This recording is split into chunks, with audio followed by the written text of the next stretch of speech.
ఈ నెల 27న జరిగే ముఠా కార్మిక సంఘం 43వ మహాసభను జయప్రదం చేయాలని కోరుతూ వన్ టౌన్ లెనిన్ భవన్ నుంచి ర్యాలీ నిర్వహించారు.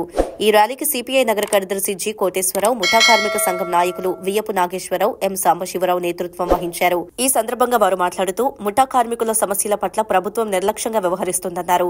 ప్రభుత్వానికి ఆదాయం సమకూర్చే కార్మిక వర్గాల రక్షణ కోసం సమగ్ర చట్టం అవసరమన్నారు. 60 ఏళ్ల పాటు కార్మికులుగా జీవనం సాగించిన వారు వృద్ధాప్యంలో ఎలాంటి ఆసరా లేక ఇబ్బందులు పడుతున్నారన్నారు. కార్మికుల కోసం ఎన్నో పోరాటాలు నిర్వహించినా ఇంకా వారి సంక్షేమం మెరుగుపరిచే చట్టాలు అందుబాటులోకి రాలేదన్నారు. ముఠా కార్మిక సంఘం ఏఐటీసీ అనుబంధ ముఠా కార్మిక సంఘం 43వ మహాసభ జరుగుతూ ఉన్నది.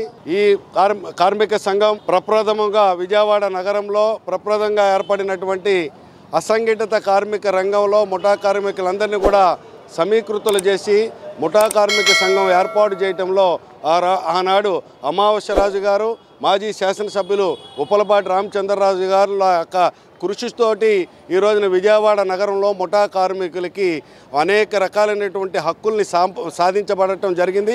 సాంప్రదాయం అనేటువంటి హక్కుల్ని సాధించడం జరిగింది. కానీ ఈ రోజున మనం పరిశీలించినట్లయితే నగరం అభివృద్ధి చెందింది, నగర విస్తరణ పెరిగింది.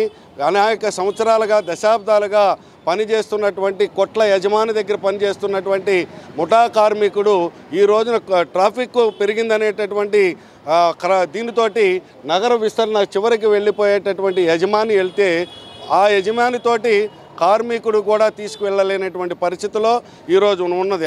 ఫలితంగా ముఠా కార్మికుడు తమ యొక్క పనిని కోల్పోయేటటువంటి పరిస్థితి ఏర్పడింది. అందువలన ముఠా కార్మికులకి, అమాలీ కార్మికులకి, అసంఘటిత రంగంలో పనిచేస్తున్నటువంటి వీరికి పిఎఫ్ లేదు, ఈఎస్ఏ లేదు, సరైనటువంటి పని భద్రత లేదు. కాబట్టి ఆ వైపుగా ప్రభుత్వాలు ఆలోచించి ఆ వైపుగా అసంఘటిత రంగంలో ఉన్నటువంటి ముఠా కార్మికులకి హక్కుల్ని పరిరక్షించేటటువంటి దానికోసం చట్టాలు తేవాలని చెప్పి ఈ కార్మిక సంఘాలు ఏర్పడి 4-5 దశాబ్దాలు గడిచింది. బతుకు తెరువు కోసం విజయవాడ నగరంలో ఏదో కూలీ ర్యాలీ చేసుకొని బతకొచ్చు అనే అటువంటి లక్ష్యంతో దక్షిణాది ప్రాంతం నుంచి అట్లాగే కోస్తా జిల్లాల నుంచి కూడా వేలాది మంది కార్మికులు ఏంటంటే విజయవాడ నగరం రావటం జరిగింది.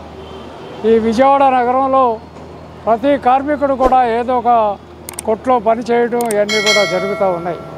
కానీ 50 సంవత్సరాలు దాటినా కూడా ఈ రోజుకి కూడా ఎవరికి ఒక హక్కు కూడా లేకుండా ఉంది.